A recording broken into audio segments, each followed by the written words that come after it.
With her expertise in work experience and knowledge in leadership, Dr. Shawn Andrews is expanding her work, and I'm excited to have her tell you about what she's doing. Her latest adventure is creating women's power peer groups where women business leaders can help guide and support each other in their work.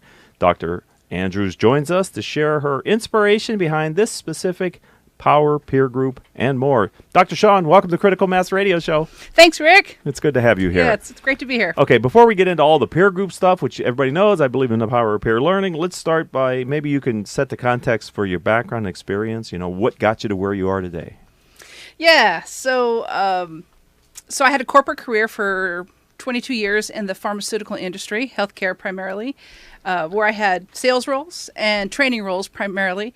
And I did that up until a few years ago, and then I am on this new path now, and I'm in the fourth year of being a speaker, consultant, a professor. I also teach in MBA programs at Pepperdine and University of California, Irvine, and then very excited about the women's power peer groups because that's a brand new initiative and something I really look forward to combine all of my experience, expertise, and skill sets.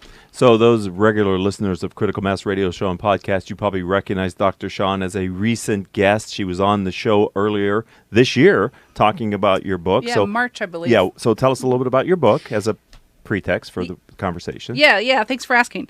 So the book is based on my dissertation research on the topics of leadership, emotional intelligence, and gender. And so the book just launched in March of this year, and it's titled The Power of Perception: Leadership, Emotional Intelligence, and the Gender Divide. And so, so it's been a big year for me launching the book and doing more book signings and speaking presentations and workshops based around those topics. And so let's blend how that research and work and the publishing of the book and the work you do outside of the kind of critical mass community has led you to this idea of building women's power CEO peer groups. I talked a little bit about it in the open, but from your perspective, what is the things that you are creating? Yes. So, my research, as I mentioned, centers around women in leadership specifically. So I looked at all aspects of women in leadership, and I looked at the leadership gender gap is what really spurred my interest in this topic. And when I first saw the statistics about 10 years ago, I was just shocked at this day and age that there's so many women in the workforce with skills, competencies to offer organizations, but they're not being leveraged. So it's really the bottom line. It's about a talent issue, and it's about the diversity and inclusion issue. And so I saw the stats, the fact that women are in large numbers in the workforce, and they have degrees, they have education and experience, but when you look at leadership, they're just simply not making it to leadership levels. So that's what you mean by not being leveraged. They're not moving up to a higher leveraged position within organizations. Yes, exactly. Okay. And so I looked at all the barriers behind that. So why don't we see more women leading? And so that's a big part of my research in the book. And so for the women's groups, I think there's not only an interest out there in from both organizations, but also from individuals themselves to advance in their career. And so I think there's a lot of interest and there's a lot of need for information and strategies on what men and women can do working together and what organizations can do to help be more gender balanced in leadership, to help be more diverse and inclusive, and to help leverage our talent better. Okay, so we're getting off the subject, and this is not a question that I had planned to ask you, but as you were talking, I was thinking, in your research, and it's okay if we're going to talk about this at a future time on the radio show, but I'm just curious, in organizations that are led by women, are there more women in middle-level management in moving up to the top executive suite? Depends if it's public or a nonprofit or private company. Really? Yes. Many women, because of the barriers, actually, that I've alluded to, there's different barriers, multifactorial. But because of the barriers, women often opt for the private sector, nonprofits, or startup. They start their own businesses. Okay. And actually, an interesting statistic around that is that 40% of all new businesses are women-owned. So that supports that Right. concept that women. So what many women do is they'll spend years in a corporate public company and experience the different barriers to different degrees, and then oftentimes get frustrated and want to do their own thing. And so that's why we see women often opting for other options. And so, so that's why we see higher numbers there. Okay, so now let's turn the focus a little bit, because I'm curious, what has been the response to your decision to launch women power peer groups here in Southern California? So there has been a lot of interest, as you've thought, we've both talked about this in the past, that there's absolutely an interest and a need for it. And so, the thing with the peer groups that really appeal to me is there's lots of networking groups out there for women. Tons, there's hundreds. There's tons of women's associations, there's tons of women's conferences, but very few peer groups where you leverage the power of peer learning, of course, but that are structured and professionally facilitated to move you from A to B. Very few groups do that. And so that's what really appealed to me about the structure of the peer groups that you've been leading for 10 years as part of Critical Mass. Right. So if it's not clear, what we're doing is we're extending the critical mass community here in Southern California by very specifically and intentionally inviting Dr. Shawn into the community to lead peer groups specifically designed for women entrepreneurs at several different levels in their career and impact in the business. And so before you joined the community, 40% of the community, the critical mass community, were female entrepreneurs. It's exciting to me to think that we're going to increase that percentage through the work that you're doing. And I think I agree with you. Diversity, inclusion, these are powerful things for a company to have, but they're also powerful for a learning community to have. And you're bringing that to the critical mass community here in Southern California. Yeah. So thank you. Yes. Okay. Absolutely. So what type of peer groups are you forming? Yeah. So there'll be three basic types. So there'll be an executive or a CEO women's power peer group, and the reason we call it women's power peer group is because it's partly a play on my book title, Power of Perception. Right. And the reason that that's so important is that when you boil it all down, when you look at all the barriers, everything, when you boil it all down, the reason we don't see more women leading has nothing to do with the skills and competencies of women. It has everything to do with the perceptions of women as leaders, as workers, as mothers, and as wives. That is really the basis when you peel it all the way. Okay. And so that is extremely powerful. And for many women, perception is reality. And so that's why hence the name, women's power peer groups. Right. Because there is power in perception. And okay, so we're talking about three distinct groups which really are serving different stages of a business's growth. There are quite a few women executives and leaders in larger companies here in Orange County in Southern California. Will you have a program for those women that are in organizations who want to increase their impact and move their careers? Absolutely. So there'll be three different groups. So the first group is focused on women executives or women CEOs who are running corporations or companies, have their own businesses. Another group will be for emerging leaders. So these will be for women who are perhaps mid-career, but they're working within an organization and they want to have not only more of an impact on their company, but they want to advance in their careers. Okay. And rise to the leadership levels that we're talking about. From your time in pharma and your last job at Elegant, there were a lot of mid-level to senior level women who could take on more responsibility, and I think a group like this could really help them to either accelerate that process or build some type of momentum to allow that to happen back at work, right? Absolutely. Yeah, my goal is to facilitate a process where women can advance in their careers, help them address the barriers, help them have awareness of issues, because oftentimes we don't know how we're perceived. Most people don't. Okay. And so, having the awareness... You mean by other women or by other men?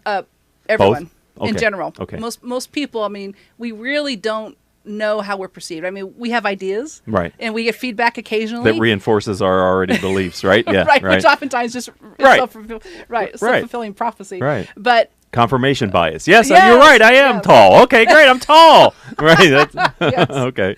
Yeah, but helping, bringing awareness, bringing education, and giving some tools and strategies to those women to help them, address some of the barriers to, help them advance in their career and whatever the issues may be for them. So really, regardless of which one of the three groups a woman would join one of your power peer groups, the opportunity to come in and discuss a topic and get unbiased feedback from peers is really this peer learning idea that you're sharing. right? Yeah, well, actually, just before I answer that, we haven't mentioned the third group. The third group is a virtual peer group, women's peer group, and that's for women who are either part of the gig economy or they're an entrepreneur or a consultant, and they're looking to scale and grow their business. So there's really 3 different camps. Okay. There's something for everyone. There is, right. It's a great way to look at it. Right. So each of those groups, one of the core foundations will be the opportunity to share an issue that they're having. And it may be a concern, a challenge, an issue they're having in their career or their business, and really get feedback and get unbiased feedback from and advice from the other peers. And so a lot of times aha moments come from these. Right. Oftentimes aha moments come from these. And so it's a tremendously powerful way to learn and share is by bringing up an issue that's important to you, that you care about, and then having others give, really who don't even have a dog in the fight, giving their input on it. And so oftentimes there's clarity given to both the member as well as the people giving the advice. And so, and there's a lot of different ways to do that, a lot of different, structured things to do. But it's powerful. And so that's really going to be a core piece of the learning, in addition to some other, techniques as well. So I'm talking with Dr. Shawn Andrews of Andrews Research. She's a published author. She's a doctor. She's gotten her degree from Pepperdine, written a book, and now she's expanding her business consulting practice by coming with me and Critical Mass for Business and building these women power peer groups. I was talking with a 10-year member of our process, and the discussion was about how sometimes the real feedback that was given was hard to hear but was needed, and that some of the most transformative times in the membership was when people around the table were willing to tell him, in this case, something that he needed to hear, and he was able to hear it from them, even though generally he didn't want to hear it. I think that's part of what the magic of a peer group is this chance to get in a trusted, safe environment. Sometimes things that you don't necessarily, that other people don't know how to use the words to tell you. But you've created a safe space for them to be expected to tell you that, right? Right, absolutely. Yeah, and that's another, there's lots of really powerful, compelling reasons to join a group, but having the ability to get the unbiased feedback in a safe, trusted environment, you'll get candid advice and get to share. So that's not to mention building a community. Yes. Having exposure to other businesses within Orange County. So there's a lot of downside positives to this. So let's talk about the persona of the kind of women that you've been talking to who have expressed an interest in this idea of joining one of your 3, at least 3. She probably have more than 3 because she can have more than one of each type. But of the 3 types of groups, can you give me a sense for the type of women that have expressed an interest? Yeah, it actually is varied. It's been all over the map. Okay. A lot of entrepreneurs and consultants, and that I think partly is because I'm an entrepreneur and a consultant myself, and so I tend to attract that. Right. I think another reason is just a product of people I've been introduced to and people I've met. Right. But there's been a lot of female entrepreneurs, consultants, I would say. There's been a fair amount of emerging leaders, women working in all different industries within Orange County, looking to have more of an impact and advance. And then there's also been a fair amount of executives, either women who are either in big companies, mid-sized companies, or perhaps owning their own smaller business. Yeah, I would think women entrepreneurs who have successfully built a business to some level, 3, 5, 10, and they want to take it to the next level, whatever that might be for them. Maybe that's doubling the revenue. Maybe that's blowing it up and 10 timing the revenue. I think those women entrepreneurs could really benefit from what you're building as well, don't you? Oh, absolutely. Yeah, and like I said, that's seems like lately that's a lot of the women that I'm interacting with is a lot of those type of women. Right, and the ability to see best practices and to learn, because I know a part of your monthly meeting will be an educational time as well, right? The people that join peer groups tend to be lifelong learners, my sense of it. They're craving more information and knowledge so they make better decisions and run a better company. So you're planning education inside your meetings as well? Yes, absolutely. And so as part of the community, we have, subject matter experts, if you will, in different areas that will be coming in and speaking on a variety of topics that are pertinent to women and their businesses. And so, it can range anywhere from is your business ready in 2019? Are you ready to compete? Right. Or it can be, branding, or it could be legal issues. It can be marketing, it can be accounting, finance. So just a variety of different topics. That's general enough to apply to a diverse audience, but specific enough to give you strategies to take away. So as your role as the peer group facilitator, chair, call it whatever term you're comfortable with there in the audience, what is your role in that peer group, other than building it, right, and selecting the right candidates to become members? I have lifelong learners who really are a fit for these peer groups and really are want to learn, want to grow, and want to contribute. And so that's one aspect. It's funny because I'm an educator by nature, and I teach in a lot of my environments, and I teach and I coach and I consult and I do training workshops. But my primary role here within the peer groups is to serve as a facilitator. I really want to facilitate a discussion for the members. So facilitate a safe environment, facilitate a trusted environment where everyone has a voice, and allow them all to contribute and facilitate that discussion to, again, move them from point A to point B in their career or in their businesses. But I also see my role as a coach as well, because that's another component of the peer group that I really like as well. Okay. What is that? So each member will have the opportunity to have either monthly or quarterly coaching. Okay. So I'll sit down with them one-on-one, and we'll talk about issues that they're having personally, that either they haven't brought up in the larger peer group meeting, or that they just want to bounce off someone. Sure. Oftentimes for women, sometimes it's just getting reassurance. And it's getting that they're on the right path, or that they can do it. Sometimes it's as simple as that. Right. Other times it's helping them be accountable, holding them accountable. And then other times it's providing some tangible strategies that they can, walk away and implement right away. So that role I see as a coach within the peer group. I see my role as more of a facilitator. And then outside of that, I would say I'm a general educator. Right. Well, because the work that you're doing as a superset to the power peer groups, the teaching and the consulting that you're doing, you can bring that knowledge and experience and those communities in to help members of your power peer groups as well. Absolutely. And that's one of the things that really excites me about this is my whole world now is centered around women in leadership. And helping women address barriers, helping companies be more diverse and inclusive.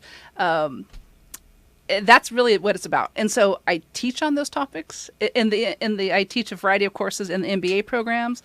I do training workshops on those courses. I have written a book on those courses, those topics. Now peer groups will be centered around those topics. And so it's all consistent. Right. And I really like that space that I'm in, because everything I'm doing is moving in the same direction. That is powerful. That's how you build momentum, right? We were talking about having a lane with the previous guest who was saying you need to really understand your niche and your lane. And it sounds like you've, as we do as entrepreneurs, right? It takes us a while to figure out where our momentum is best. And it seems like you found that in this space. Yeah, I think it's a perfect tie into the last guest, and I think that's a great way to put it. Right. Okay. So guess what? She's already launched the first group. If you're listening to us live, you still have time to get in on this great opportunity. But what do you have planned for this first group? What are you doing, Shawn? So the first group is scheduled for January 2nd. It's the very first day after the big holiday. So people might be moving a little slower that day, but it's the first day of 2019. And so we'll be having a peer group meeting on the 2nd at the Center Club at 8 o'clock. And it'll be 2.5-hour meeting. And we'll have that educational component that we talked about. There's a couple speakers coming in. We'll have the roundtable format where a member will get to share an issue, and we'll process that issue, for the individual. Wow. And then a few other things. So there's a packed agenda already for that. That's the first meeting. And then the second meeting will be February 6th. So each of these women's Power Peer Group meetings are scheduled for Wednesdays, the first Wednesday of every month. Beautiful. And so who would you like to see in the room beyond the people that you've already gotten their agreement they're going to be there? Like, what if someone's listening to the show and it's not January 2nd yet, who should be thinking, well, maybe I should call Shawn? Yeah, I actually would like to see. I would like to see more executive women. Okay. In the room. All right. Because I think there's again, women in leadership, executive women are living that and breathing that every day. And so having more women benefiting from the peer group process, but also contributing as executives. Right. So, I would like to see more executive women and more emerging leader women as well. And that's, I would guess the bulk of women out there are some type of emerging leader. They're in a corporation. Maybe they're not in the C-suite, maybe not a VP, but they're somewhere below that. They could be at a director level. Yes. They could someone who has management responsibility and is looking to increase their impact in the company. Yes.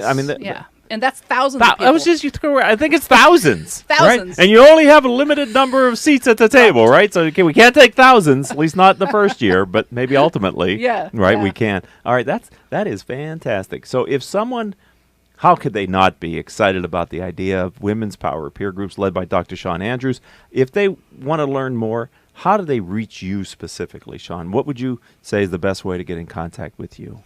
2 ways. LinkedIn is a great way, and my profile is Shawn Andrews. I think it says MBA EDDs, but it's only one with all those initials after it. Okay. So I'm easy to find on LinkedIn. And then the other great place is my website. Okay. And that's drshawnandrews.com, drshawnandrews.com. altogether. And I actually have they can reach me on my website as well. And I have a number of free resources for folks that they can also access.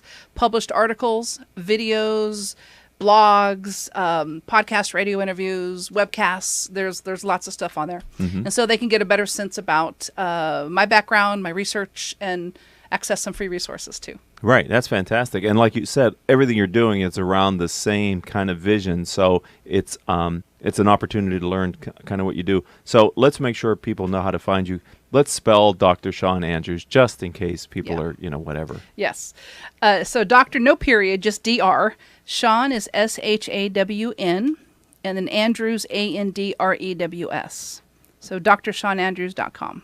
Well, I'm super excited that 2019 is going to rock and roll for this aspect of the critical mass business. I'm glad that you've agreed to come on and help me extend the brand into this market. I think you're going to be very successful because of the response that I've seen from the people that have met you, that are the women that have met you, that are impressed by your experience, your pedigree, and your gentleness that you have and the realness that you have. And so I'm encouraging all of our listeners to consider talking to somebody they know or themselves, calling and reaching out to Dr. Shawn. So welcome to the community. Thank you for extending our brand a bit here, and I'm excited. Thank you, Rick. I look forward to it. Very excited and happy to be the last show of 2018. That's right. This is the final moment. We've done 120 some shows this year. This is the last few minutes of our last show for the year. But don't worry, ladies and gentlemen. Next year we've got amazing things planned. Q1, we're going to blow it up in Q1. We've got 3 big milestone events, which I'm going to tell you more about on our first show of the new year. But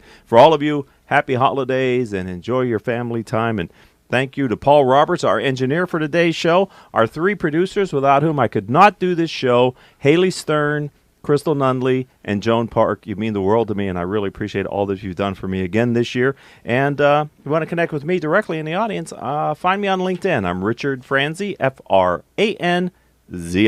And until our next show, I hope all of your business decisions will move your company in a positive direction. You have